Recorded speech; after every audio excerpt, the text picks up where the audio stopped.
最近美国经济数据显示，由于对通胀的担忧加剧，消费者信心已降至2年来的最低点。通胀压力、贸易政策的担忧和就业市场的不确定性，正在动摇着美国消费者的信心。许多美国人对未来6个月的经济前景持悲观态度。这个视频和大家一起来看看美国的通胀到底有多厉害，看看2025年在美国衣食住行的真实成本，用真实的数据说话。看看美国人的钱包到底有多紧，以及对跨境卖家来说又藏着哪一些商机呢？首先去我最喜欢的超市 Trader Joe's 买个菜。Trader Joe's 已经连续多年被票选为美国顾客满意度第1的超市。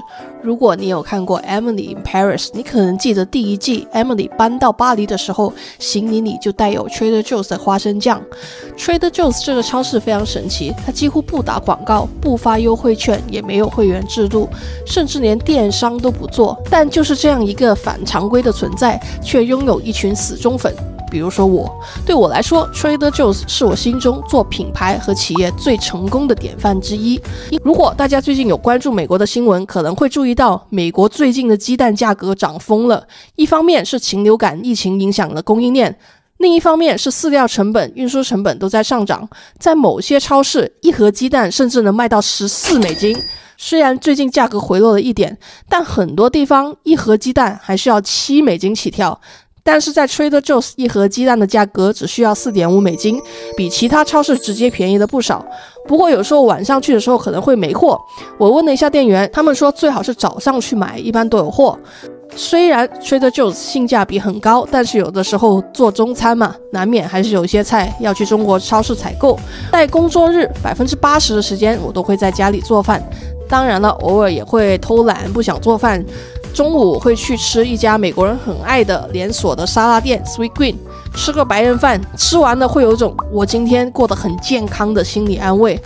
晚上如果也很懒，我会去吃个 Shake Shack 汉堡，这是一家在美国人气很高的汉堡店，我特别喜欢他们家的巧克力奶昔。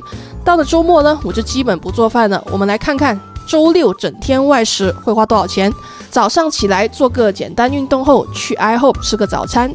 IHOP 是美国连锁的早餐店，以 pancake 闻名。这类连锁早餐餐厅有时候会提供隐藏版的 budget menu， 但通常他们不会主动的告诉你，一定要记得主动问。那么早餐呢，我们2个人吃32美金，所以人均是16美金。午餐和朋友约在一家环境稍微好一点的餐厅，3个人加上小费，一顿下来总共吃了110美金，人均就在36美金左右。下午再来一杯奶茶解解压。在去完台南旅行回来后啊，喝布莱恩感觉更加亲切。对了，我是布莱登，我最爱喝布莱恩。一杯奶盖现在在湾区大概是7美金左右。我相信很多观众是通过我的台湾旅行的视频了解到我的频道的。那么正好在周末闲逛的时候呢，我就经过了2家台式餐厅，随手拍了一下菜单价格，相信台湾观众看到这2个店名会很有亲切感。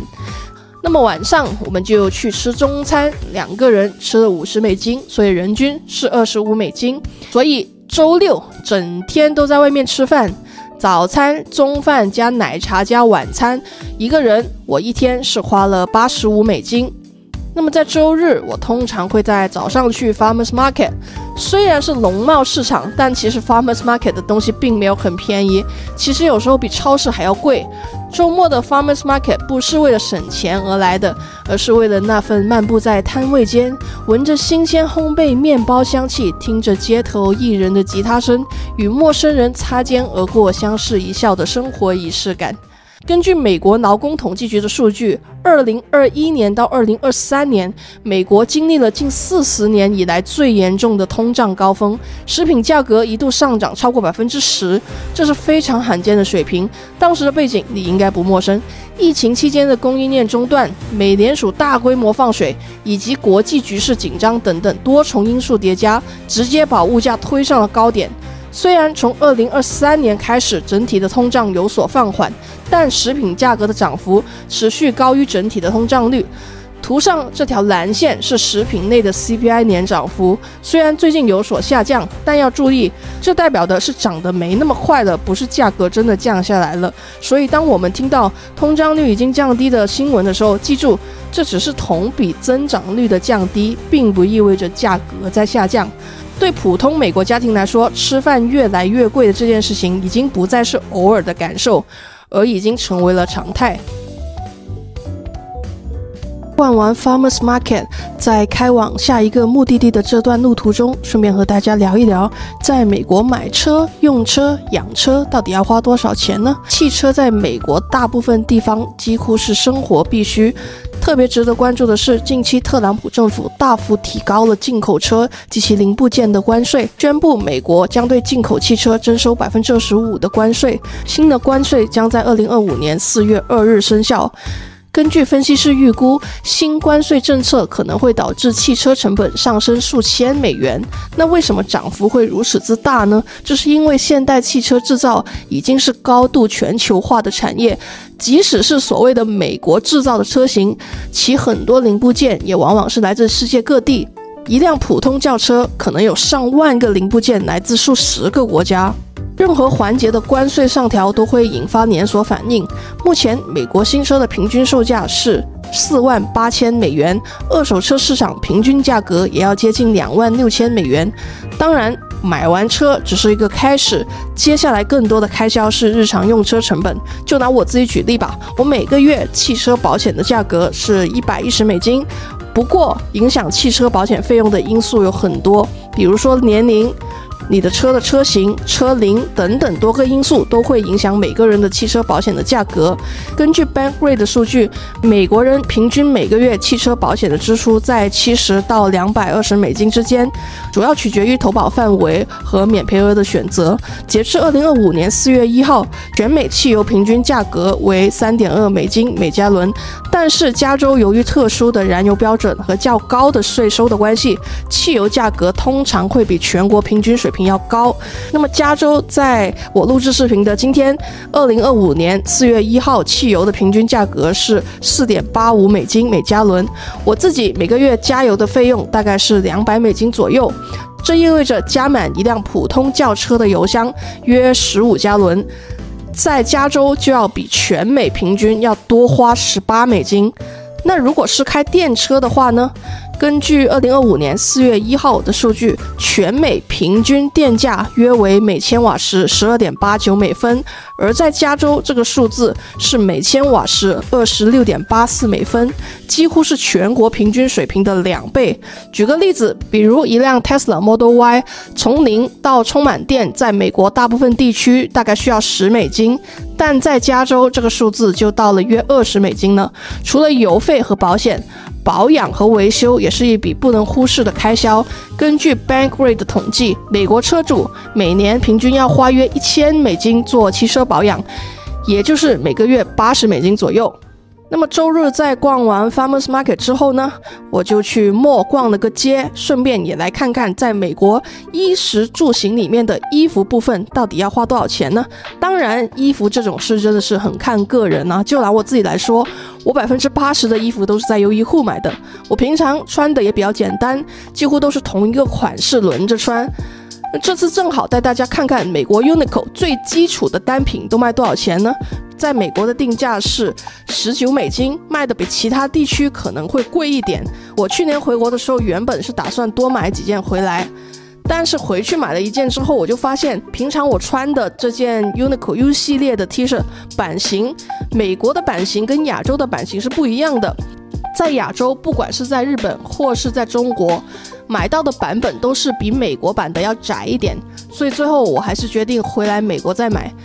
不过好在美国经常有各种的节日打折，很多品牌都会直接打7折啊、5折甚至更低。那么除了品牌本身打折以外呢，美国也有很多专门卖折扣名牌的连锁店，比如说像 TJ Maxx 啊、Marshalls 啊、Nordstrom Rack 等等，还有各种的 outlet。我之前拍过一支影片是专门去逛 outlet 的，有兴趣的观众可以点击右上角看看。另外这几年美国年轻人也慢慢从快时尚的热潮消退，转而更喜欢 vintage 和二手衣服。我自己也很常在 Depop Mercury 等平台上买二手衣服，除了价格考量因素外，环保也是另外一个年轻人越来越喜欢穿 vintage 和二手衣服的原因。美国的二手文化已经非常成熟，买二手不是什么丢脸的事情，反而是一种生活态度。那么根据美国劳工统计局的数据，2024年美国家庭在服饰上的平均支出约为1945美金一年，每个月差不多是160美金。逛完街就准备回家了，也刚好来到衣食住行里面的住的部分。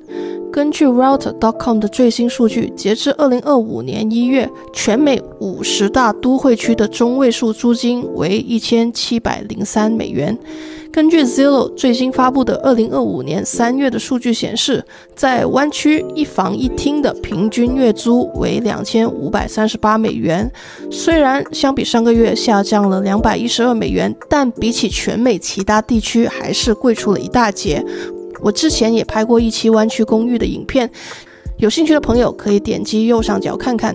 那说到房子，我上周也刚好去看了一套房子，在湾区东边的 Walnut Creek， 一房一厅 1.5 个卫浴，屋主保养得很好，装修的也很不错，价格是74万5千美金。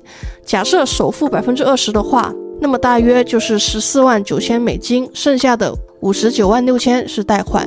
根据他们给的贷款估算，30年期年利率按照目前的情况大概是 6.625%， 每个月房贷本金加上利息大约是3800美金。除此之外还需要加上地税、房屋保险和管理费，那么每个月的支出大约是5400美金。那么当然了，70多万美金的购房预算，如果是在别的城市，比如说拉斯维加斯，可以买到4房带游泳池的大 house 了。那么看到这里，相信有朋友会问，既然湾区房价那么贵，为什么你不考虑搬家呀？这个问题我会在视频最后的总结里跟大家好好聊一聊。那么衣食住行都讲完了，最后来聊一聊娱乐。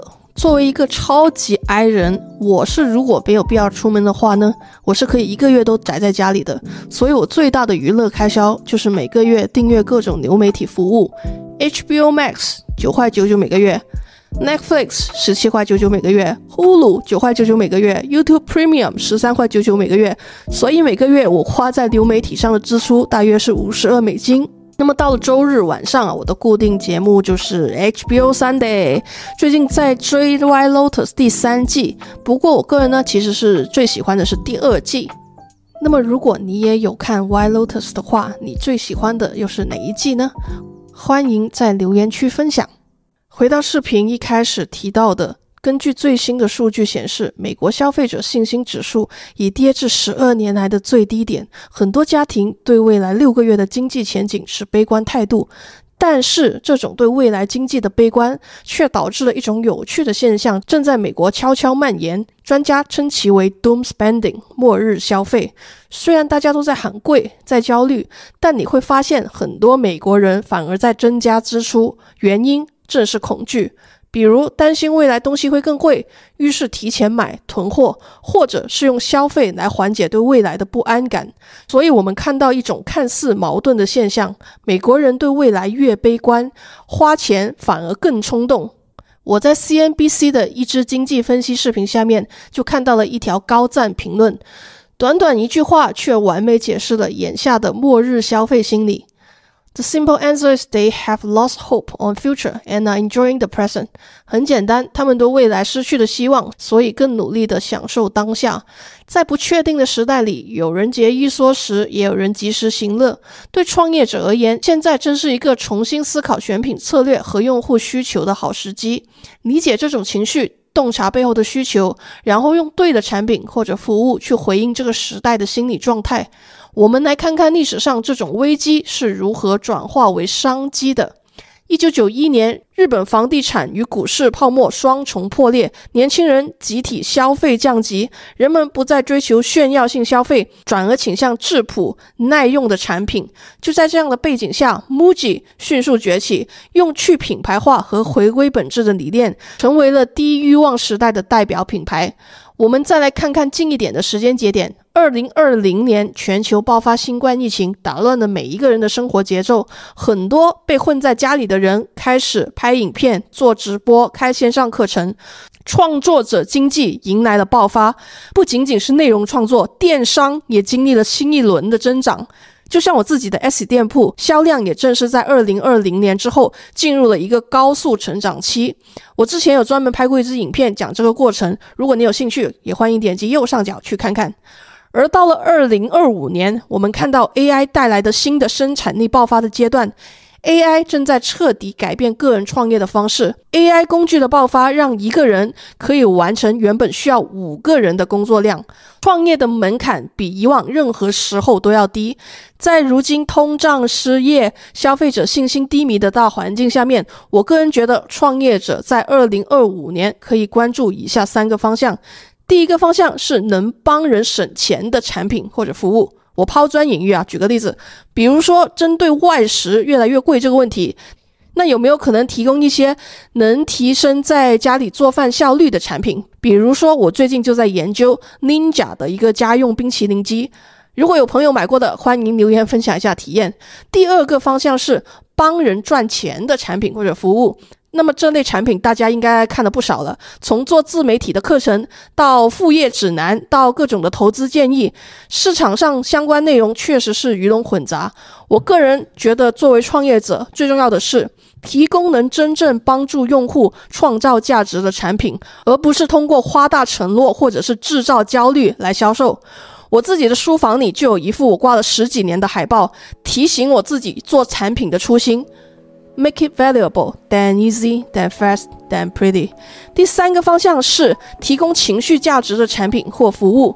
随着经济压力增大，大家对于情绪释放心理安慰的需求变得前所未有的强烈。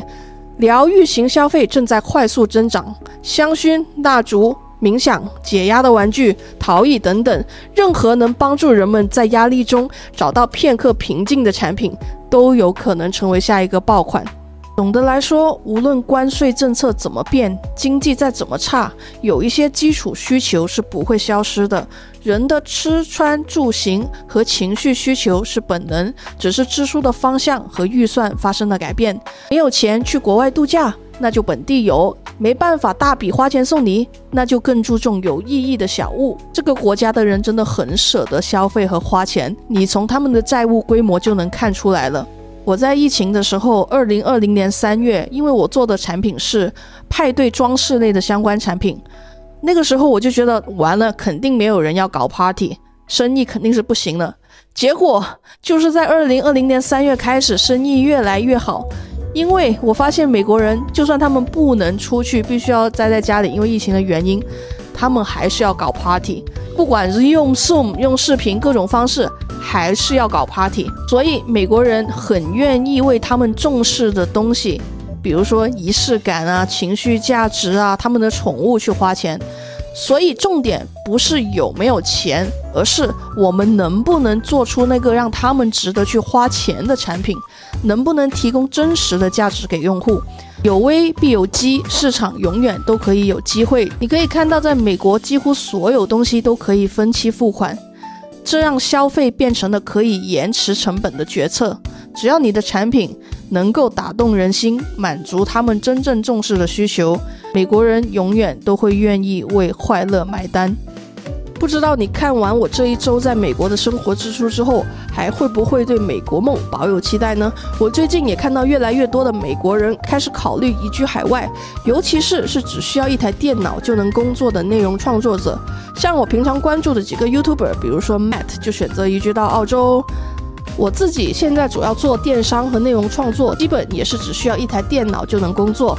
在美国需要付出很高的生活成本，不过对我来说，因为我的家人还在美国，我也依然喜欢这里的自然环境、多元文化，还有那种自由自在、不被打扰的生活氛围。但是搬离加州，搬到其他生活成本更低的州，确实是在考虑当中。那么目前我考虑的选项包括拉斯维加斯或者是北卡。那么如果你有推荐的州或者具体的城市，也欢迎留言告诉我。那么视频最后想问一下大家，哪个国家或者某个城市是你心中工作生活都兼具的理想居住地呢？欢迎留言跟我分享。那么其实每一个选择的背后，都只是想找到一个能安心生活又不放弃理想的生活方式。希望你也能找到属于你的那个地方。如果你喜欢这个视频，欢迎点赞和订阅我的频道。是 Braden 布雷登。我们下期再见，拜拜。而且他门口还 no parking。I'm so sorry you're recording. Oh my No, god. we're not recording. Okay. You're on YouTube.